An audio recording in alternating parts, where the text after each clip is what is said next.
নমস্কার বন্ধুরা, কেমন আছেন সবাই? আশা করি ভালো আছেন। আমরা আমাদের চ্যানেলে আপনাদের সবাইকে স্বাগত। চলে এসেছি শীতকালে নতুন আলু দিয়ে আলুর দম। আমরা প্রথমে আলুটাকে সিদ্ধ করে নিয়েছি, নতুন আলুটাকে। তারপরে আমরা নিয়েছি কড়াইশুঁটি, যেটাকে আমরা সিদ্ধ করে নিয়েছি। এখন শীতকাল, তো এটা দিলে বেশ ভালো লাগবে। তারপরে আমরা নিয়েছি হলো জিরে গুঁড়ো এবং হালকা অল্প একটু ধনে গুঁড়ো মিক্স করে নিয়েছি। আমরা নিচ্ছি হলুদ গুঁড়ো এবং লঙ্কা গুঁড়ো, সবই 1 চামচ থেকে 1.5 চামচ, আপনি স্বাদের মতন যেরকম দেবেন। তারপরে আমরা নিচ্ছি কিশমিশ, অল্প করে যেটুকুনো প্রয়োজন সেইটুকুনোর মতন আপনারা নিয়ে নেবেন। আমরা সেরকম অনুযায়ী নিয়েছি। তারপরে নিয়েছি আমরা আদা বাটা। যেহেতু এটা নিরামিষ আলুর দম, সেই জন্য আমরা এটা আদা বাটা দিয়ে করবো। একটু আদা বাটাটা দিলে ভালো লাগবে বেশ খেতে। তারপরে নিয়েছি ধনে পাতা, যেটাকে একটু কুচিয়ে নিয়েছি আমরা।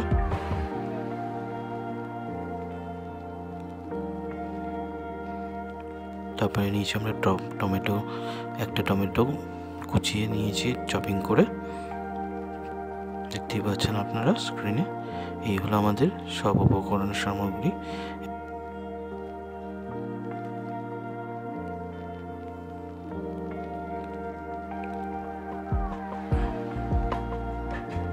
প্রথমে আমরা কড়াইটা বসিয়ে তেল দিয়ে দিলাম আমাদের পরিমাণ মতন।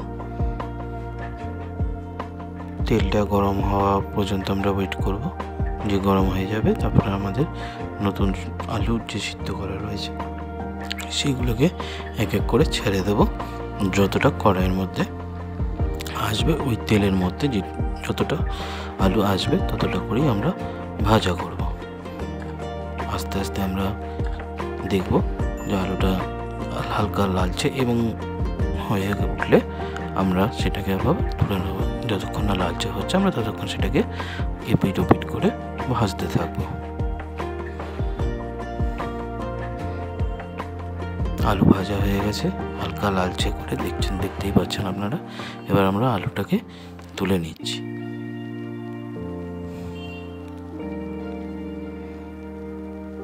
ভিডিওটা ভালো লাগলে অবশ্যই শেয়ার করবেন, লাইক করবেন এবং সাবস্ক্রাইব বাটনটা টিপে আমাদের সাথে থাকবেন, সঙ্গে থাকবেন। আর বেল আইকনটা টিপে দিলে আপনি প্রতি ডেলি আপডেট পাবেন।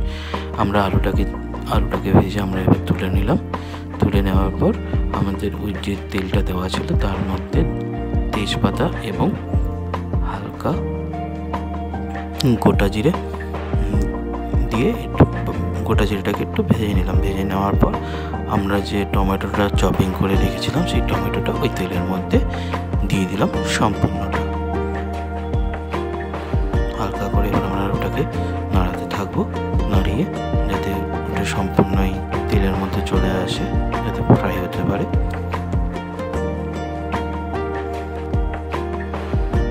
এরপর আমাদের মশলা যে মিশ্রণ করে রেখেছিলাম সেটাকে মিশ্রণ করে নিলাম হালকা জল দিয়ে। সেটাকে পেস্ট টাইপের করে নিয়ে ওটা যে আমরা ফ্রাই করছিলাম যেটাকে টমেটোটাকে দিয়ে সেটার মধ্যে দিয়ে দিলাম। দিয়ে আমরা ওটার মধ্যে যে আদা বাটাটা ছিল সেটাকেও দিয়ে দিলাম কড়াইয়ের মধ্যে।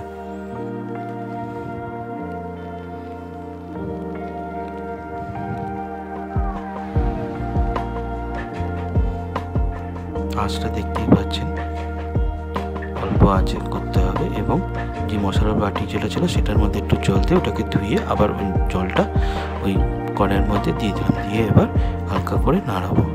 ভিডিওটা ভালো লাগলে লাইক, শেয়ার, সাবস্ক্রাইব এবং বেল আইকনটা অবশ্যই টিপবেন।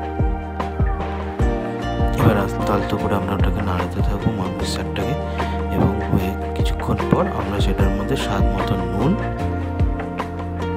যেরকম যার স্বাদ দরকার হবে সেরকম নুন, আর আমরা চিনি দিয়ে দেবো। এই দুটো জিনিস দেওয়া হয়ে যাওয়ার পর আমরা আবার ওই মশলার মিশ্রণটাকে আমরা আবার ভালো করে নাড়াতে থাকবো, যাতে ওটা ভালো মতন মিক্স হয়ে যায়। খেয়াল রাখবেন বন্ধুরা, মশলাটা একটু পরপর নাড়াবেন যাতে মশলাটা নিচে লেগে না যায়। এবার দেখছেন মশলাটা হালকা হালকা লালচে হয়ে এসছে, তো আমাদের বোঝা যাবে মশলাটা রেডি হয়ে এসছে। তারপরে আমরা কি করছি, যে মটরশুঁটিগুলো যে ছিল সেইগুলোকে আমরা দিয়ে দিচ্ছি ওই মশলার মধ্যে, দিয়ে আমরা আবার ওটাকে মটরশুঁটিটাকে মশলার মধ্যে মিশ্রিত করে দিলাম নেড়ে ছেড়ে। দিয়ে দেওয়ার পর এবার আমাদের যে কিশমিশটা ছিল সেই কিশমিশগুলো দিয়ে দিলাম, দিয়ে আবার আমরা ওটাকে নাড়াচাড়া করে দিলাম যাতে আমার মশলাটাও না লাগে এবং ওইগুলো যাতে মিশে যায় ওর সাথে। এরকম এবং হালকা হালকা এরকম লালচে হয়ে যাওয়ার পর মশলা থেকে তেল ছাড়বে। তেল ছাড়ার পর আপনারা কী করবেন, আপনাদের যেটুকুন পরিমাণ মতন আপনাদের মতো করে যেটুকুনো জল দেওয়ার দরকার কাপে করে জল দিয়ে দিন মশলার মধ্যে। আমাদের 2.5 কাপের মতন দিয়েছি আমরা আমাদের মতন করে, এবং ওটাকে দেওয়ার পর ভালো মতন আবার ওটাকে নাড়িয়ে দিন যাতে ওটা ভালো মতন জলের সাথে মশলাটা ভালো মতন মিক্সিং হয়ে যায়। হয়ে যাওয়ার পর দেখবেন মশলাটা এরকমভাবে ফুটে উঠবে। তারপরে আস্তে আস্তে ধীরে ধীরে আমরা যে সিদ্ধ করা আলুগুলো, এই সিদ্ধ এবং ফ্রাই করা যে আলুগুলো রেখেছিলাম সেগুলো আস্তে আস্তে ওই যে ঝোলটা হয়েছে ঝোলটার মধ্যে দিয়ে দিন।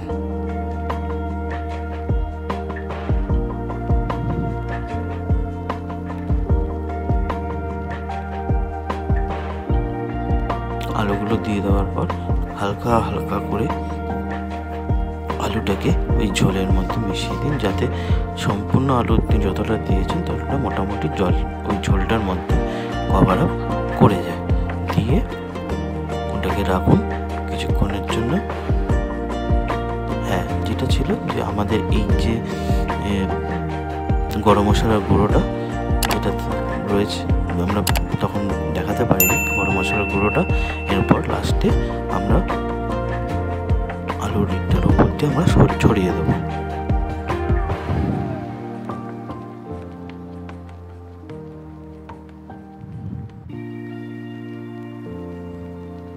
আমাদের গরম মশলাটাকে ছড়িয়ে দেওয়া হয়ে গেছে, আপনারা দেখতেই পাচ্ছেন ঝোলের টুকরে। এবার তার উপর দিয়ে ধনেপাতার কুচিটাকেও আমরা উপর দিয়ে সরিয়ে দেবো।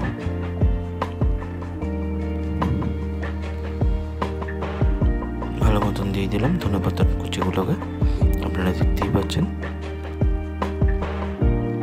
ঝোলটাও আস্তে আস্তে ফুটছে।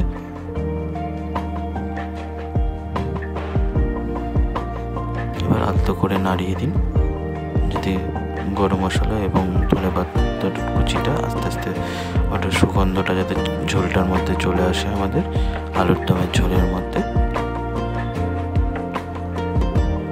এবার কিছুক্ষণের জন্য ওটাকে ঢেকে দিন, অল্প জালে রেখে দিন। তারপরে সুস্বাদুকর শীতকালের নতুন আলু দিয়ে আলুর দম, নিরামিষ আলুর দম পরিবেশনের জন্য রেডি। আপনারা এবার আপনাদের টেস্ট করুন। ভিডিওটা ভালো লাগলে অবশ্যই লাইক, সাবস্ক্রাইব এবং বেল বাটনটা অবশ্যই টিপবেন। আশা করি আপনাদের এই রেসিপিটা ভালো লাগবে। আমাদের পাশে থাকবেন, সঙ্গে থাকবেন। সবাই ভালো থাকবেন এবং সুস্থ থাকবেন।